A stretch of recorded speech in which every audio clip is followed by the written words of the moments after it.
a show about nothing with Joe Weisenthal celebrating his 10-year Odd Lots run. We're up to over 1,000 episodes. I know, it's crazy. I can't believe it. I don't know. It's funny. People were asking me things like the other day. They're like, "Oh, did you ever think that Odd Lots would go 10 years?"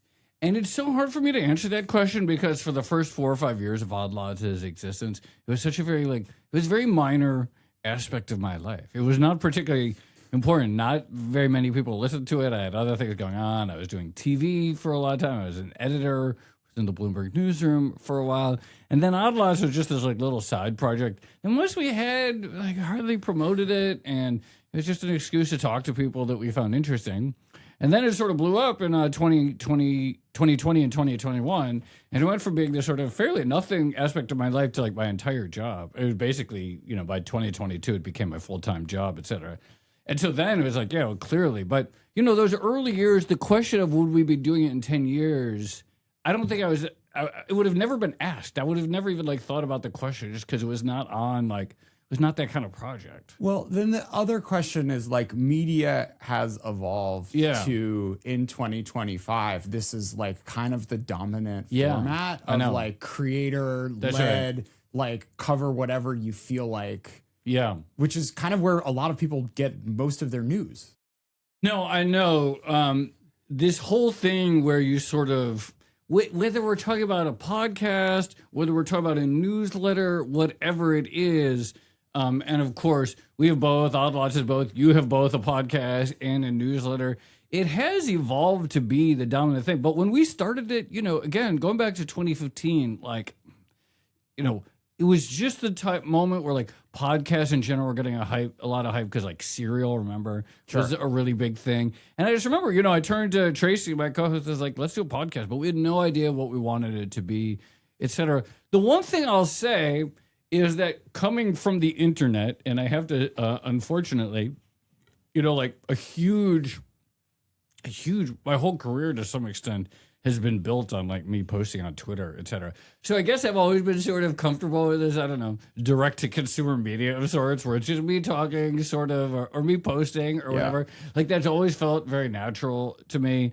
Even before I got into formal journalism, I started a blog with a friend of mine that lasted a few years or a year or two. But started does in 2005. this feel good or bad for America that we don't have that the way for you to maximize your impact, or the way for writers in general to maximize their impact is not by being a reporter with fact checking and 2 sources for each thing you say? It's a really complicated question. Younger journalists will sometimes ask me, they're do I have to be a brand? They're I want to be, they're asking for, career advice. Do I have to be a brand?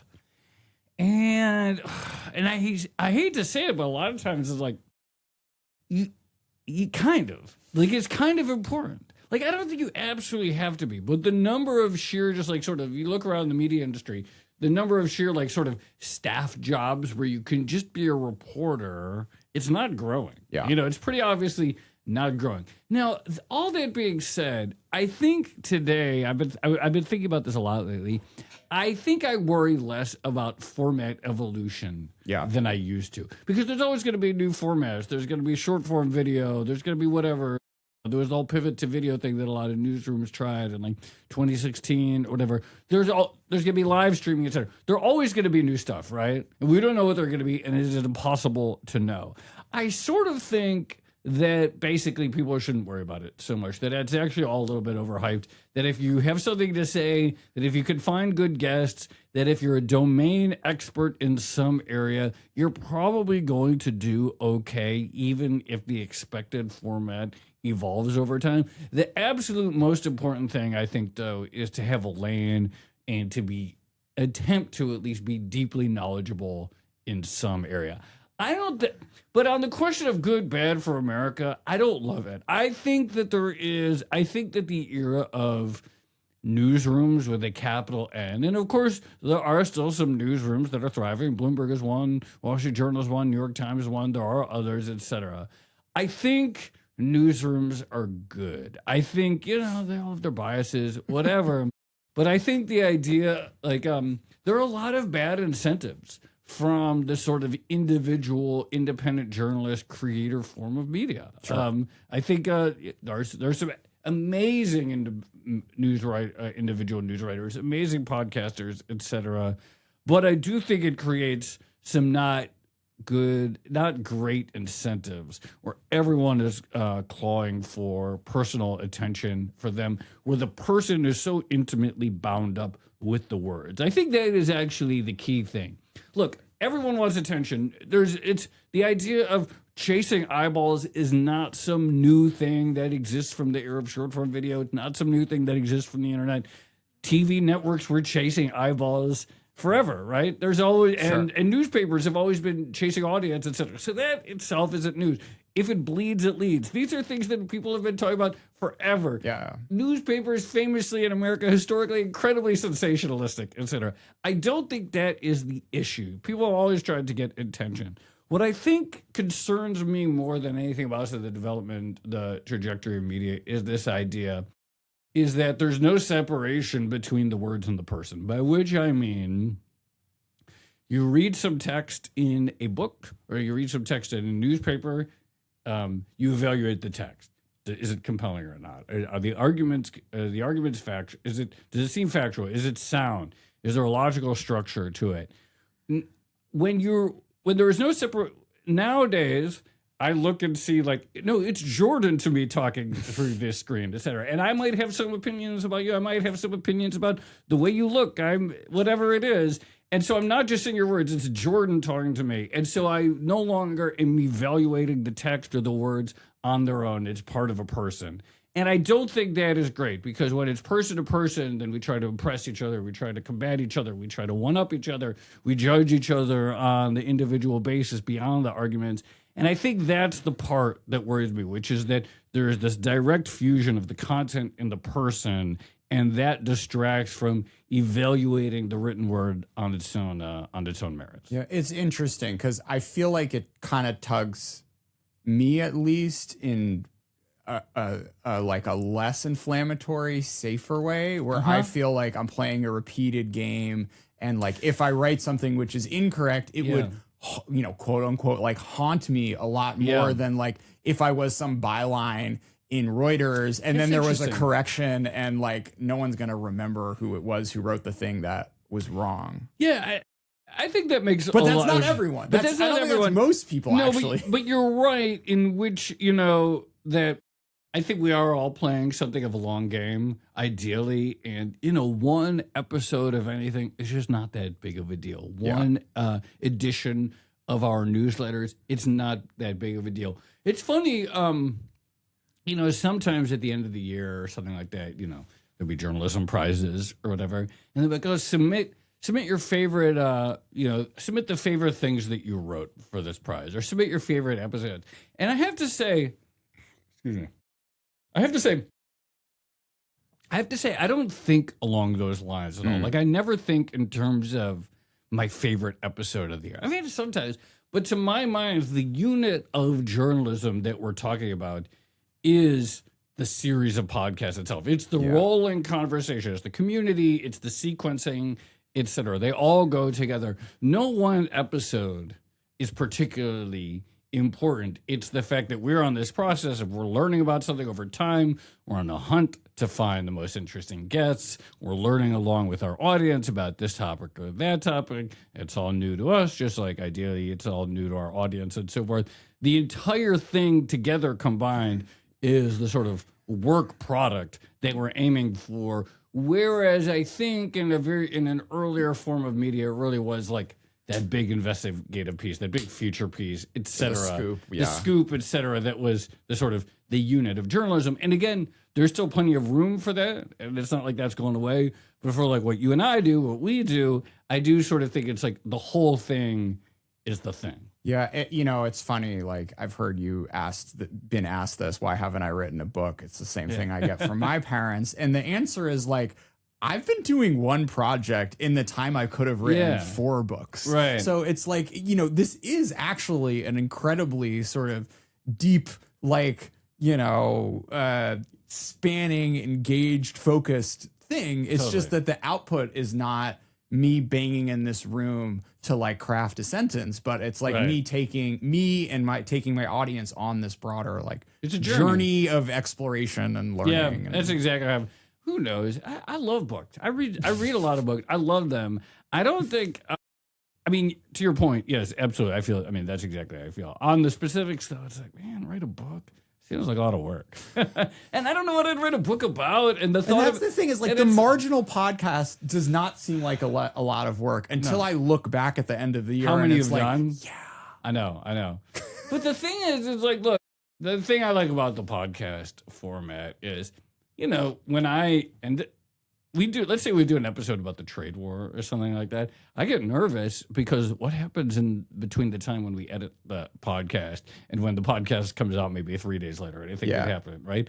I would get so stressed out writing a book. It's like, all right, Joe, here's your book deal. It's going to come out October 2028. Start now. It's like, I have no idea what people are going to care about 2028. I would stress me out so much. Well, that's why you can only write history books. You can't write any other book. Yeah, that's right. And I love the idea of writing. I love reading history books. I love the idea of writing a history book.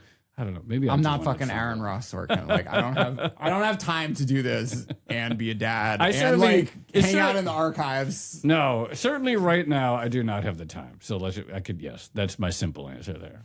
I want to talk about topic selection. Sure. Because people don't believe me when I tell them I just book who I want to talk to. Yeah. And we're the same person. But it's just like, it's clearly the dominant strategy, right? Like if you look at the top 20 shows, it is not a theme. It is not a focus. Right. It's just who the personalities are into. And my theory about this is like, you can't fake host enthusiasm. Yeah. And once you hear the host not be into it, if it's their, extra marginal show about nutrition, if they're the nutrition guy, then like you're just going to tune out. But but this is very different from like being on the FX beat at Bloomberg. Right. So yeah, that is the common thread. It's just what we are what we are interested in talking about that day. There's we say that Odd Lots is a podcast about, markets, finance, and economics, which it kind of is.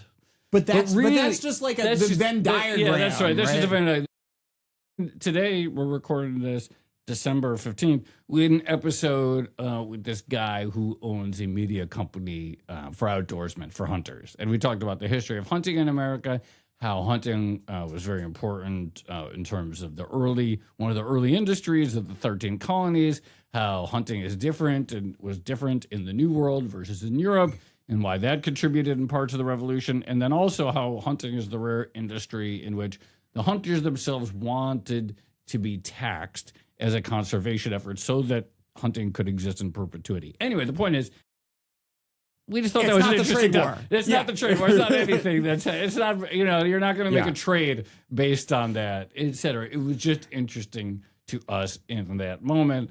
Tracy met the guy and she thought he was interesting and we chatted with him. And it was a fantastic conversation and learned a lot. But was there something like, I guess it's markets, finance, and economics somehow, but not really. Yeah. It's just what we're interested in. And the only way to do that, it's like you build the trust of your audience. And so when they're tuning in, they're like, you know what? Jordan has a good track record of being able to identify good things, and he has interesting conversation. That's the same thing. People tune in. They're like, if Tracy and Joe are interested in it, there's a good chance it'll be interested. But that's where we're gonna. Yeah, that's it. And I guess that's the only thing. And I guess for me, it's like I had no one to get in the way of that. But like building that in a large media organization, it kind of had to be the side project because they're not going to hand a reporter a full-time job covering whatever they want. So we had our 10-year party, and I said this. There's like, this could have only Odd Lot. Bloomberg is just the best home for Odd Lots because at the beginning, no one was listening to Odd Lots, and Bloomberg was big enough such that nobody noticed. Yeah, you were hidden. Nobody was noticed, and then as soon as people started listening to it, then Bloomberg really gave us an incredible amount of resources to lean into it. So once we had that momentum, and once we sort of found real traction, then the whole sort of power of Bloomberg came behind us. So literally, in both the runway, because I look at media projects now, and it is sort of you see it all the time, especially at legacy media organizations. Something will get tried, and they'll pull the plug on it after like 6 months or 3 months. Like, oh, it didn't hit, it didn't land. I'm like, 3 months? How can you know? Like, whatever happened to giving something years? Whatever happened to giving the author a voice? This is a skill. That's right. Like, that's the thing that people don't appreciate. And so I was listening to the Hunter show this morning, and honestly, shows like that are the easy ones. When the guests are just so compelling, like within literally 2 or 3 minutes, you know if a guest is an A plus. But taking like the C plus and turning them into a B plus or an A minus, like that's years of reps. So, this is also true. People ask, I said, reps is the right word. It is just practice. There's no substitute at this point for him. I mean, some people are just preternaturally gifted and they do whatever, but you stick them in front of a microphone, you stick them in front of anything, and it's like, oh, this person's a natural, right? I'm not.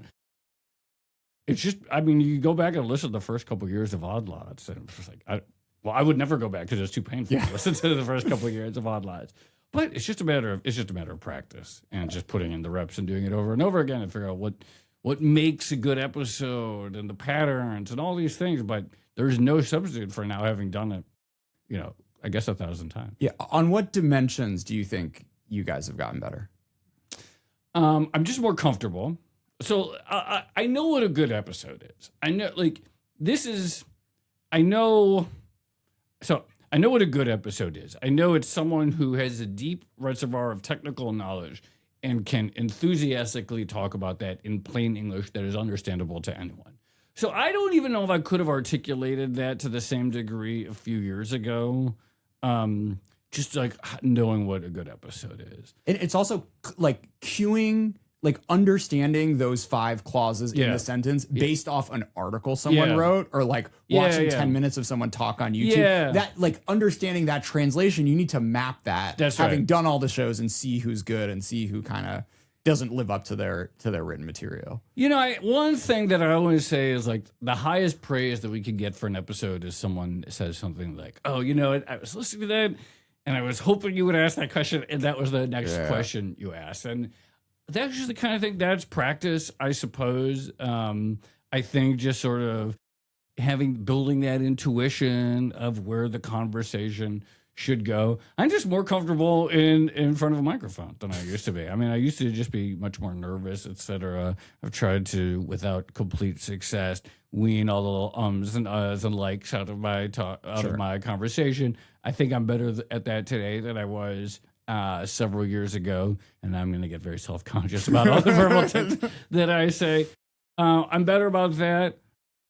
I think we're definitely better at, we called the podcast Odd Lots in part because in finance, an odd lot is a trade in which the numerical quantity of the traded instrument is not some round 100. So if you buy, 87 shares of Tesla instead of 100 or something like that, that might be considered an odd lot. And pricing might change in some manner on that. But it was, the idea is like, okay, this doesn't quite fit into the traditional news flow. These are stories that don't nicely fit in.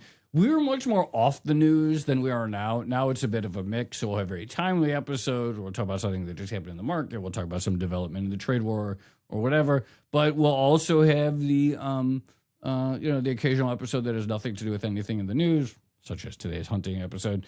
But I think our story intuition has gotten better about, okay, when do we need to hit this? When do we need to lean into this topic, et cetera? I think if you go back and listen to the first few years of the podcast, we basically did nothing that was sort of news related. And I think that was sort of too far in the other direction. Then I think you get times like, April 2025, where it's just every episode is right on the news, et cetera. Finding that sort of middle ground where we're like, what's your relationship to that? Because like there are times when I'm excited and then there are times when I'm exhausted, and it's like this is the one, like the export control stuff. It's like like if I have any beat, it is now that, and I can't skip it even if. No, look, I mean, I think you have to be excited about it when the beat comes around. I mean, this is what here's how I think about it, which is. Do you ever play poker ever? Anyway, you get dealt pocket aces. No, pocket aces are a tricky hand. But you get dealt pocket aces. Anyone can, in theory, win a hand with pocket aces. You just go all in, pre-flop, etc. Or let's say you flop a set. Anyone can flop a set and win the pot most of the time, etc. It's very easy to do. What differentiates one person from the next is extracting the maximum value from the flopping the set. You know what? So the way I think, like your beat is chip export controls. You cannot force the news cycle, right? You cannot force that to be in the news. You cannot force that to be top of mind, et cetera. It's never going to be. But the way I think about it is when it comes around every year, every 6 months, when the stars align such that they're perfectly on your beat, at least in my mind, I'm thinking, okay, we got to maximize this. We have to use this opportunity. This is why we get up in the morning. Sure. This is why we're here, et cetera.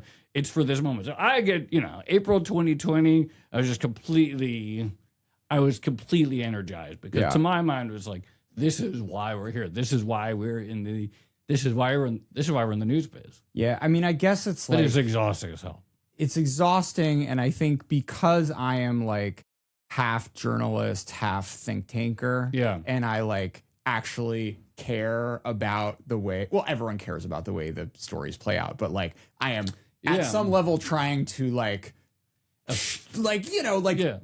bend America into a more productive direction, that when you see that not happening over and over again, like then it's less the news coming around than more just like, am I wasting my time?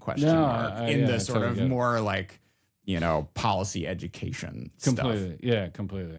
I want to come back to the guest stuff. Sure. So like, do you guys have moves to save the C plus B minus guests? Like, do you press reset? What is what are your tricks? I think if we have any, I think the thing that you can always do. What do we do? I mean, hopefully. For one thing, I think we have fewer of them than we used to. Yeah.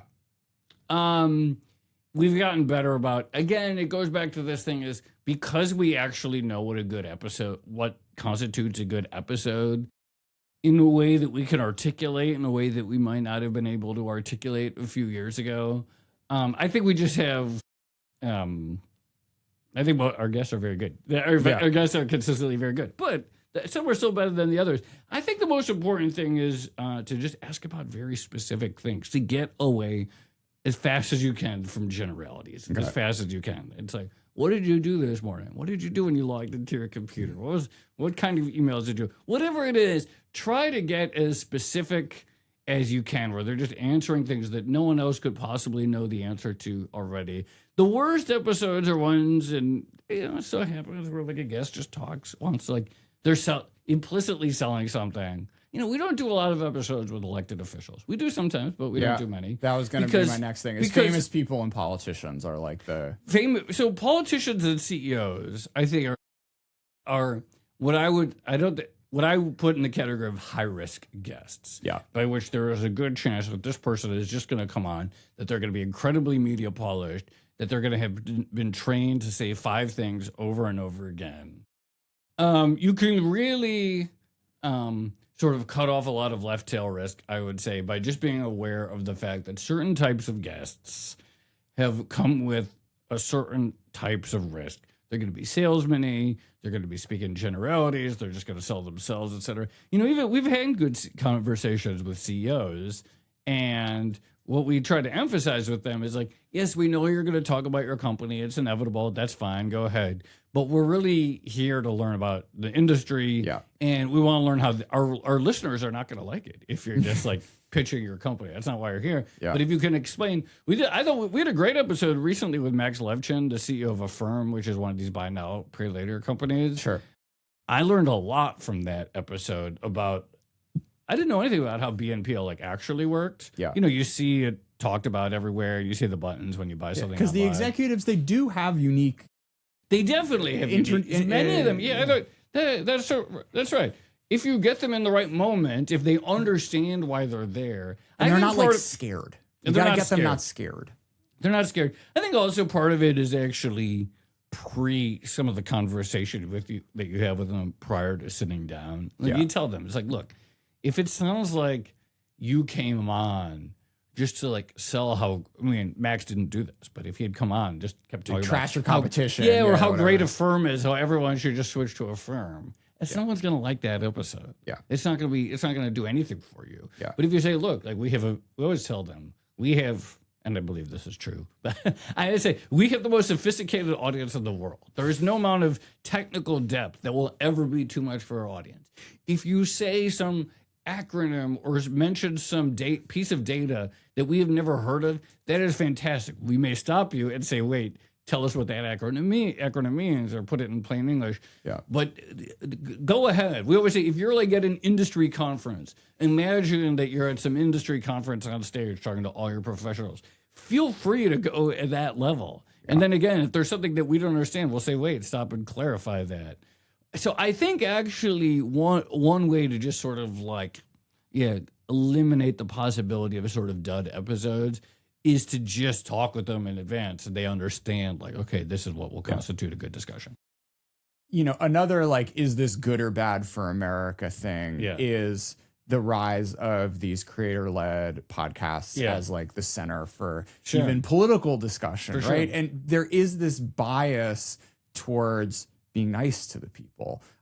When it's like, be nice to the guest. Be nice to the guest. When it's your show and there for their hour. You know, like I watch these like British interviews with politicians, and just like, I think the people who do that are not the ones who are getting the most, are just like rising in the charts. It's the ones who come at it with a little more like open-ended whateverness. I mean, I guess like Tucker's and like Candace Owens kind of an exception, but I don't know. There's something like interesting and exciting about seeing presidential candidates do 2-hour-long interviews. And there's something also where it's like the Nelk boys are not going to do their homework and like ask a real question about someone's record. Right. So, I mean, you know, one thing I will say about politician interviews, or quote, tough politician interviews, is like, I think it's very important when you're talking to someone who's a public official or even a CEO, et cetera, or anyone in an important role. I think it's important to ask them difficult questions. You can't just lob up softballs. That's not fun, et cetera. On the other hand, I will say I do think that there are certain people who have this sort of fantasy about what happens if a journalist asks a sort of like hard-hitting question where it's like, oh, if you had only asked him this, then he would have like broke down. It's like, yes, I'm a fraud. I'm a scam. It's like, these guys are pros, man. It's like, you got me. You nailed me. It's all over. And I do think there is this sort of like fantasy of like what can happen if the interviewer is like sufficiently adversarial, et cetera, that is like not particularly grounded in reality. So I think it's important to like, you know, ask like probing questions that are genuinely difficult, not softballs. On the other hand, when I go into a conversation, my goal is I really want to learn something.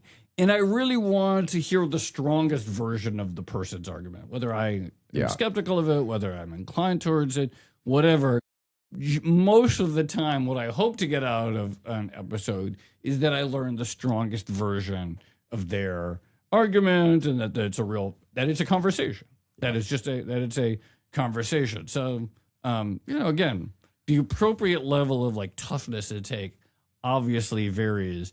And when you're talking to someone who's in, you know, public official of sorts, I think it is very important to like, you know, not take it easy on them, but I still just want to have a conversation with them, learn something from them. Ideally, I want to learn what they're all about. You know, we don't do a lot of elected official episodes for precisely this reason, unless there's like a story there that makes it. You know, we like hit Zoran on several months before he won the primary. It was interesting to me that there was this candidate who was proposing things like city-led grocery stores and stuff like that, freezing the rent, et cetera, who was like getting some names. Like that was, his race was a story, right? I wanted to learn about what his deal was in that conversation. And so, you know, I'm glad we did that. But like, you haven't done many Trump officials. We've done a couple who want to do more, and we will do more. We have done a few. We did a great one with the FTC chair. We did a live episode with him in Washington, D.C. Stephen Myron came on the podcast earlier this year. So he was the CA chair. Now he's at the Fed. We have more coming up. Yeah, It's fine. Plenty more to come. It's fine. Yeah. Plenty more to come. I don't know. Like I'm thinking, so I had Jake Sullivan on and I heard the 10 other shows he did. And it was interesting is because like when people are in the like national discourse doghouse, it's almost like they get asked the same questions over and over again. So like every single other episode was like, how'd you fuck up Gaza? Why'd you fuck up Ukraine? Afghanistan, wasn't that a disaster? And at a certain point, it's just like, okay, like I know what he's gonna say. That's right. You know what he's gonna say. You know what he's gonna say. If you get the person with the like, if what starts firing in their nervous system is like the defensive, like fight or flight stuff, you just get less interesting dialogue than like, as you said, trying to understand what was going through people's heads and seeing their perspective. Yeah, and if you know that, like. And then the other, and you don't have to have those episodes, right? So either like if there's someone who, right? I don't know. If there's someone who's just like in the news, you know what they're going to say. There's only one thing you want that people care about, et cetera. They've been asked a million times. Yeah, let someone else have them. Let's do just like vibes around China coverage over the past decade. Yeah, I mean, like China coverage has been such a reoccurring theme for us, obviously. And we've done so many episodes about different aspects of the Chinese economy, the Chinese political system. I think like I have a few thoughts. From the beginning of my career as someone who in journalism, China has always been on the verge of a crash. It's sort of like always, right? Like there's always been this professional class of people for whom China, like something disastrous was like right around the corner. The economy was going to implode, et cetera. Eventually, like, I think that's actually faded a little bit. But like, eventually I got sort of like, okay, this thing that keeps getting promised or that people keep talking about, we have to like move the ball forward a little bit. But it's always been right around the corner. I don't know. I'm very proud. But like, I think 7 years ago, 2018, we did an episode with Dan Wong, who I'm sure you've had on. You've had Dan on, right? Of course. Dan has been on Odd like 6 times, but I think it was like the first time we talked about made in China, made in 2020, 25. And it was something, and I remember I found the old tweet. I didn't even remember tweeting it. It was like the biggest story for the next 7. This was just me hyping up the episode. It was like the biggest story for the next 7 years is going to make the world. Is going to be tech competition between the U.S. and China. And like, I do think that is without question, like the biggest macro story of the last 7 years has been the rise of China Inc. or China's industrial powerhouses. I find it very interesting because there's so many interesting things. I mean, I'm very, people always want to like, what are lessons from Chinese industrial success, right? And it's not obvious to me that there are any. It's not obvious to me that there's anything that China has done over the last several years in their incredible economic growth, some of the most impressive companies in the world rising to the cutting edge of all these industries. It's not obvious, there may be, but it's not entirely obvious to me that there are applicable lessons from China to anyone else. Well, it's not obvious to me that there's something you can say, they did this well in China, therefore this would replicate well in the US or anywhere. I'm curious your take on it. But you've gotten this like mimetic copying where people read Bloomberg and FT headlines and they're just like, oh, Trump, golden share. Sounds great. Let's do one of those. There is one level of like the policy analysis. Let's write the white paper about how they launched their EV industry. And here's, we can tweak this, that, and the other incentives. But there's the other one of just like, okay, let's have a sovereign wealth fund because like that's what the UAE and China do. Let's do industrial policy because that's what they're doing. And it seems like the ideas as they get into the Congress and the Biden and Trump administrations are almost at some level just at that like, oh, they're doing this thing, let's try this thing too. It certainly feels like that. Like I don't know, I guess I would say like it's not to say that there aren't things that China is doing that might or might not make sense. And I think intuitively some of the public sector, private sector, public-private sector partnership, other things like that, government backstops, etc.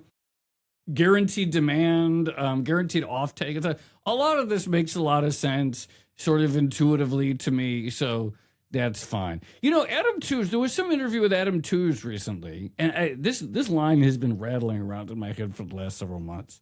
There was some interview with Adam Tooze recently on some other podcast, maybe Kaiser Kuo's podcast. I can't remember for sure which one. But he said something like, to him, what it was asking, why are you interested in China? And he said something like, understanding China is sort of like the skeleton key for understanding the modern economy or something like that. Or that you can't understand the modern. And I've been thinking about that line because there's two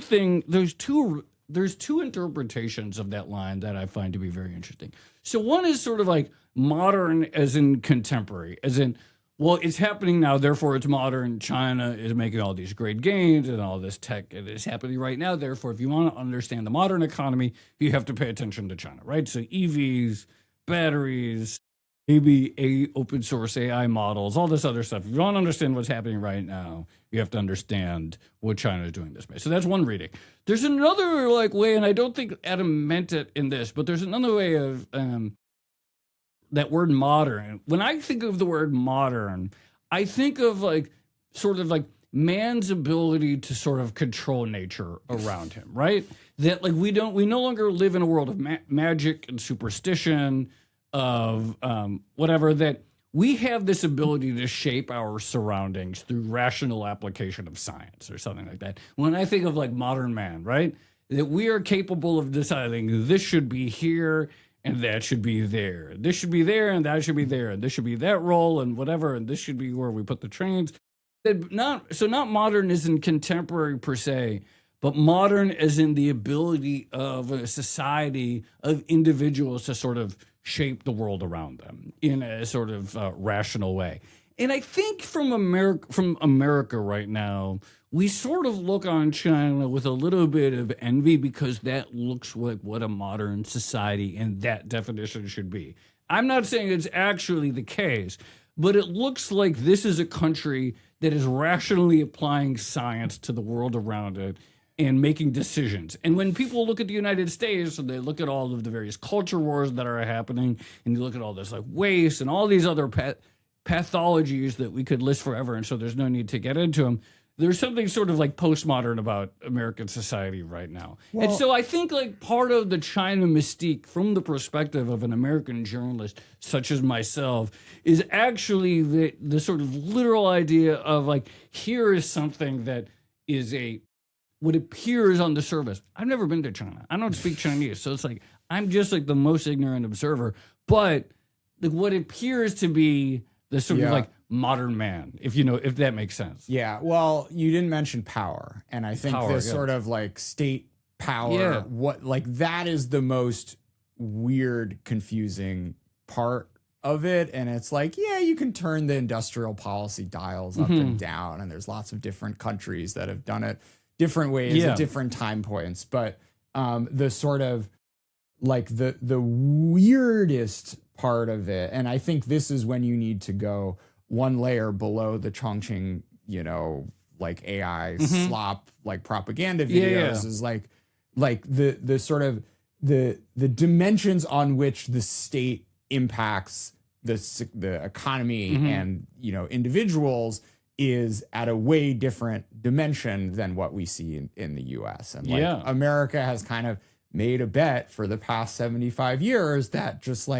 letting shit fly more or less is going to end up leading you in a better position relative to national power and human welfare and whatnot. And I think I don't know how conscious the sort of the rise in the China's Q score over the past year has been of whether or not people actually want a sort of different form of state power to take. But because you're, when you see some of the Trump stuff of there's just the weird fascist-y stuff about how we want the government to help make more kids and cultural revitalization. There's a vision of that it's the state's job to manifest that. And you look, and then there's the one level below that is, okay, you see China and they're banning kids from playing video games, or like their TikTok is better than our TikTok, which isn't actually true for the record. But like that vision of a more involved state used to be something that the right in particular was horrified from. And now they kind of get turned on by it. I think everyone's a little bit turned on by it. I think everyone, to some extent across the aisle, would, again, the appearance from the U.S. through the various, and there's just so much Chinese propaganda all over the internet, obviously. But there's a cultivation of an image of this sort of like seriousness and purpose, and the state setting a direction. And the direction being positive, and the direction being for the benefit of the citizens, et cetera. And that is the sort of the image that China has successfully cultivated, or is successfully cultivating around the rest of the world. And I think a lot of people look at American politicians, both sides of the aisle, national and local government, and they don't perceive them to have the same level of like intense seriousness about, we're here to like accomplish something. We'll be judged on our accomplishments, and we will lose, and our careers will be end if we don't successfully execute on what we promised to do. And what the weird thing is, and I don't know if this is like a 2020 short memory thing, or it's always been like this, is like you have seen, like we have an example from 3 years ago of like just how bad state excesses can look like in China with the lockdowns and fires in Xinjiang and Shanghai and whatnot. And the fact that it has only taken 3 years for like that as an example of like how state power can kind of suck really badly, to just completely fade out of the it's about dialogue is really interesting. It's also interesting. So, I mean, I read The Party's Interest. You had him on there you go. The Party's Interest Come First. Of course. And it was one of my favorite books that I read in 2025. But like the thing that I like took away from that book is this idea that, and I think I asked him when we did an episode with Turgeon, is like, can China truly ever inure itself from having another cultural revolution? Like, does it have the mechanisms in place to guarantee that can't happen again? Because as you say, in 2022, you can find that's very different, but you can see how a sort of like unchecked state power could snowball on it, and all you go down one path of a decision tree, and you just keep going down and down and down and down that path, and there's no breaks there, right?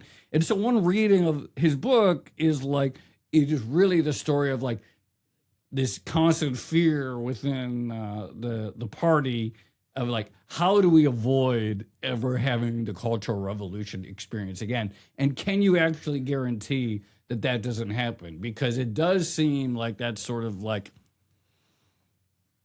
snowball effect where like someone makes some decision, next thing you know, everybody is like all saying the same thing, and everyone's all following one party line, and everybody is absolutely terrified to speak up. I mean, I don't remember if it was in his book or others, but you get these situations. There's a famine, and no one wants to tell whoever's leading the party in Beijing about it, right? Like that is the sort of the risk factor that it seems like their system can never completely expunge. And this is the deep irony of Xi, right? As he was born into this, he's as terrified of having a cultural revolution as anyone else. His dad was purged and his life was ruined and whatnot. But like, the thing that's going to stop it is peaceful transfers of power every 10 years. And that's kind of what they built until we're not doing that anymore. Yeah. So it is. There was the other thing, like it took me, like, this was one of my big the big questions that I had in my head about, which was basically like, how could you have this group of individuals whose families suffered so intensely during that period of history, or so intensely at the hands of the party, and including, obviously, she's the father and himself, and then you're into it, and yet you get really into it, and yet because a lot of, I don't know, if there was some political party that had like humiliated my family to such an intense degree, my expectation is that 40 years later I would not be the big standard bearer of that party, right? Yeah.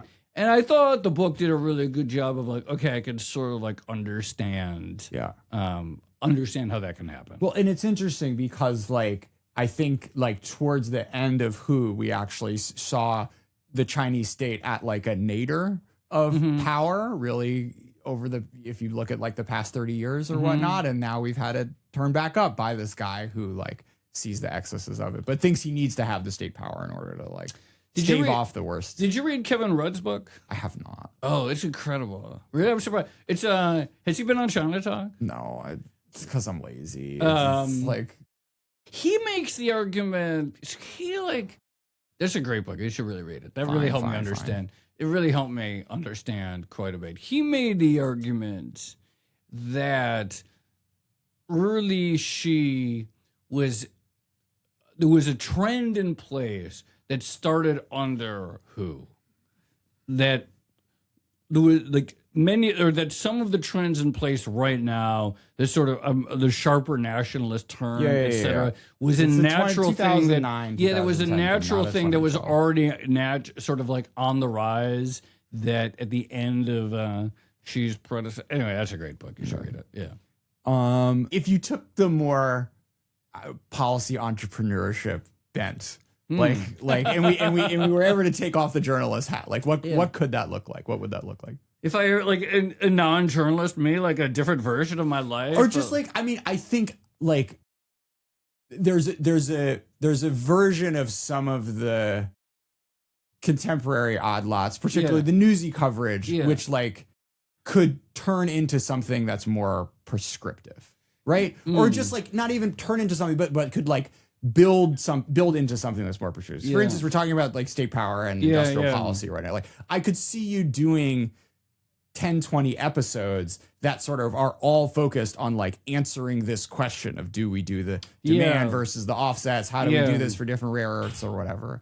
Would you just get bored by that narrower focus? Because I mean, I feel like towards some of the tariff stuff, like we did start to hear your voice about how crazy some of these, decisions in second order effects were, right? So you can't keep the mask on all the time. Oh, you don't think you're not 100% convinced that I'm a person with zero opinions, that I'm a mainstream journalist? You don't find that completely convincing? That's interesting. Look, I actually, when I say that, so I say, look, I'm just a mainstream journalist. I don't have opinions. I'm just here. I just call balls and strikes. I just talk to other people. I actually mean it. I mean, like I say it sometimes tongue in cheek. I actually mean it in a very sincere way. And by which I mean, like, I think the most important thing for a journalist, and I would say even an independent journalist, but I would say the most important thing for anyone who's in media, it's not that we don't have opinions. It's not that we don't have things that we think of course, we think some things are smart and some things are dumb or some things are silly or some things are counterproductive. That's inevitable. I think the most important thing for a journalist is to not be partisan and to have intellectual honesty. That we cannot be part of anyone's team. And that we cannot be part of anyone's side. That because the moment you take a side with some party or some group, you feel tempted with that too sometimes. Yeah, the moment you take anyone's side, then they do something bad, you're gonna look the other way. Yeah, you're like, I'm not gonna do an episode on that because you know what, that was someone on my team did that. Someone says something that doesn't hold up. You know what? I'll skip an episode on that because I think that's really important. So when I say I don't have a side or I actually take that pretty seriously, and I actually think too I do think that a lot of legacy institutions have unfortunately damaged their credibility because frequently rightly, they're perceived as having taken a side, and they're perceived as not that it's not about left or right per se, but that it is sort of about these are our people, those are the enemy, and we're going to report softer on our people. So I do think that's what I mean when I don't have a side. I don't know, what am I interested actually what is my because you guys joke around about how you all could have been hedge fund traders, but I see you more in the council on economic advisor, random person throwing out crazy ideas lane. No? I really don't know. I don't know if I don't say this with any sort of either false modesty or anything. It's like, can I really see myself in like econ policy world or macro policy world or foreign policy world? You know, like the big interest for me outside of like this is like, I'm interested in like, I think everyone should read more. I think I'm interested in literacy. Okay. I'm interested in the written word. And I think everyone should spend more time engaging with the written word and the art more than any other things in the news that alarm me, or all these stories that you read about like how nobody reads books anymore. There's, of all the topics that I feel like, oh, this is something that I like personally care about, that I could see myself expending energy to try to change direction. I think people should engage with printed text more. I think this is like a really big deal. All right, so let's stay on that then, because I've seen you record, and I see you like scrolling simultaneously. And I know I say this because I'm a victim, because I am patient zero of like how damaging it is to be like scrolling and clicking and consuming slop. I am a slop consumer. I also consume non-slop. Okay. And I also know how much better that is for me. And I also like, you know, I spent the first half of my life, so I'm 45. I spent roughly the first half of my life before the existence of internet slop. And I've spent the second half and with it. And I don't think it's good. I think this really like, I actually have some demons about those, because I spend all day on Twitter and I spend all day posting, etc. And I have these questions like, is this doing any good for anyone? Yeah. Can you actually learn anything in this environment? Can you train? You have like discipline? Can you have focus in this environment? And I actually have these, I find myself very torn. Like I had this career, which is like entirely built on digital media. I thrive in the era of digital media. The moment like blogs started coming on, it was like, this was for me. I'm comfortable in it. I'm confident in it. I know the cadence of different types of media environments. I'm good at it. I'm good at posting. I'm good at podcasting, etc. I'm good at dashing off a newsletter. I type very fast. I can get out an idea very fast, etc. I'm good at it. And yet I'm very torn about like whether any of this can lead to like real productive ends. And so I do think it's important that like everyone like sit on their hands and don't click and read and consume words in silence for long periods of time. I think that is also very good. And if there's one thing I wish I could change, it would be that everybody like ideally or voluntarily would spend some time every day doing just that. Yeah. So this is kind of where I got off on the doing the news cycle driven emergency podcasts, is because like the sort of latent consumption I need to be doing to be aware of that, and the prep I need to do with that is like the constant buzzing in my head, which means that I read fewer books and I do fewer shows with authors, which, you know, for better or for worse. But for worse, no. Yeah, but it's like it's just like the tension of like living in the news cycle and like kind of not wanting to, but also knowing that my reptile brain loves it. Yeah, I mean, we're the exact same on this. We both know what's right and wrong, and we both know when we're straying from when we're off the golden path. But yet it's so tempting. So what are the parenting takeaways from this, Joe? The parenting. Well, I'll tell you what, you know, like, so I started my career in earnest in 2008. I was a Business Insider for 6 years. I was there from 2008 through 2014. And that was great for my career. It was fantastic. You know, it was great on every measure. I couldn't have had kids during that time of my life. I could not have done it. I worked 7 days a week. I got up super early every day. I was incredibly exhausted at the end of every night. I have found some like balance now, and I actually when I leave the office, I actually by and large like don't really check my email until the next morning. Yeah. You know, I'm not doing breaking news the way I used to. It's not the end of the world. And if someone really has to reach me into an emergency, they can find other ways to get a hold of me that I will check, etc. But yeah, the sort of like super intense 24/7 approach to news that I had in sort of the early years, there was no way I couldn't have been a good parent, or certainly couldn't have been a good parent. I couldn't have been present. I still have to work on that, obviously. But yeah, now I at least have I think I still do work quite a bit, but I can at least balance it out with giving my kids the attention they deserve, and I love giving them attention. I mean, it's not just like, oh, they get the attention. I love it, but now I'm in a position now where I have a little balance. That's the thing I think I didn't appreciate before having a child, is it's not like they're taking these time away. It's like, no, this is the best, most fun time. And then it trails off, but like the first 3 or 4 hours a day, you're just like, oh, wow, this definitely beats Twitter. Like, there's not a contest here. Yeah, I still look at Twitter too much. Okay. But yes, no, it is now just about them taking time. Okay. It is actually extremely nice. I have a very fun. Well, I was actually going to ask the reading in children question. Wait, the reading in children? Yeah. Oh, like getting them to read? Yeah. Is there a secret? No, my daughter loves reading. She, like, the other day we were at dinner and she was like eating, like looking at her plate and not like talking to anyone. And I'm like, what's going on here? And I realized she had her Kindle on her lap. And so she was just like staring down at her plate, like sort of, and I was like, all right, no devices at the table. Okay. Let's keep them away. But no, fortunately, I don't know, like what it is. Somehow my son is he's sick, so he's just like kind of like getting into books and stuff like that.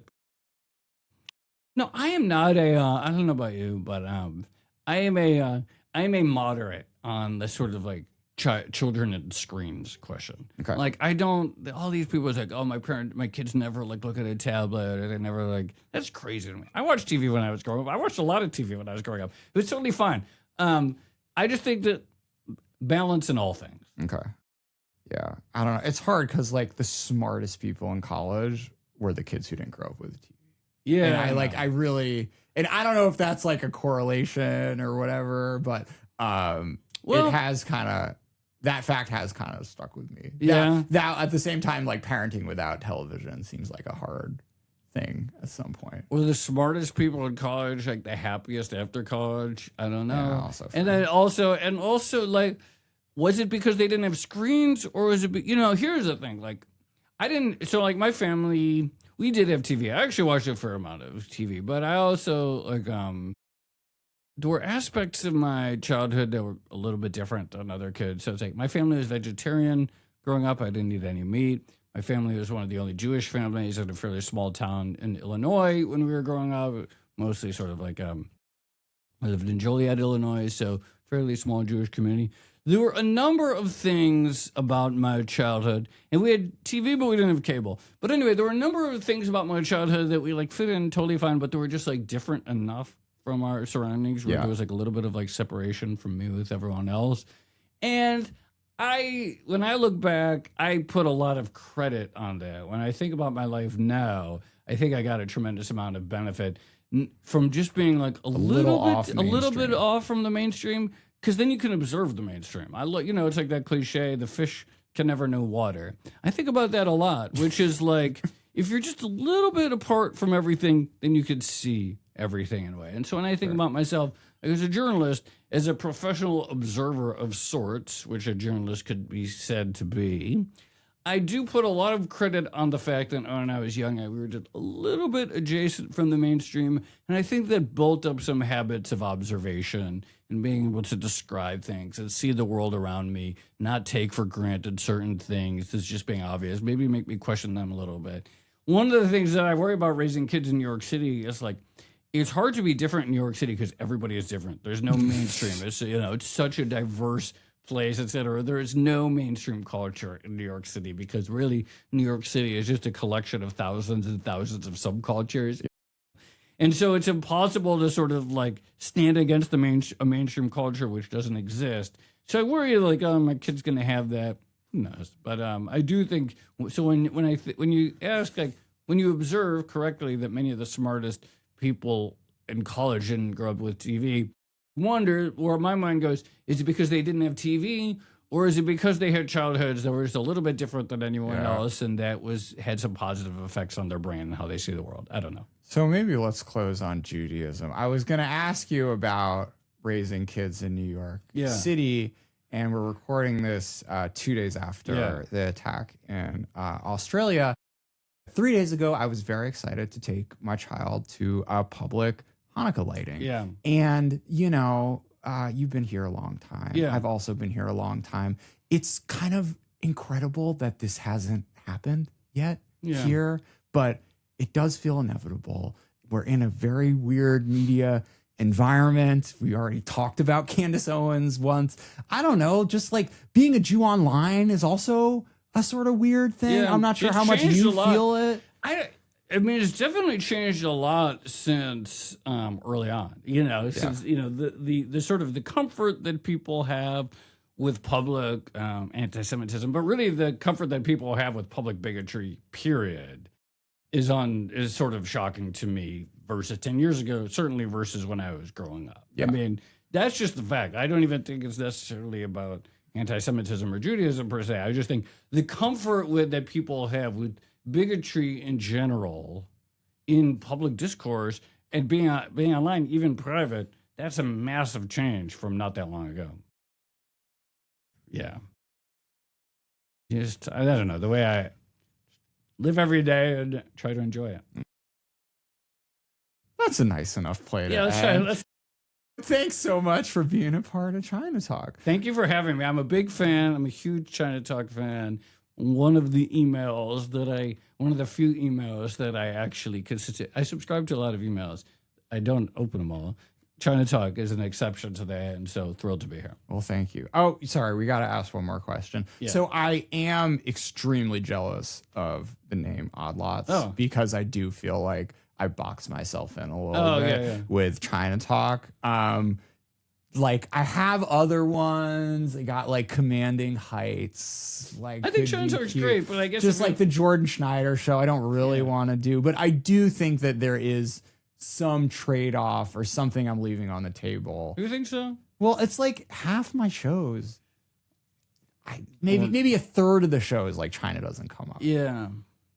Well, it's always there in the background, isn't it? I guess. I think it's a great name. Okay. I don't know. I think like I get that impulse of like, oh, like you feel constrained or something like that. It's not that I don't actually feel constrained, but it's just. But my intuition is that by planting a flag in the ground and like sort of staking out a lane, that the benefits of doing that, because it's something like you could talk about whatever you want, that the benefits of you doing that outweigh whatever like angst you have about the occasional non-China episode. Yeah, I don't know. I think you should keep the name. If I get to vote, I don't know if I do. Okay. All right. Well, thanks for that. Yeah. All right. Anytime. We'll call it here.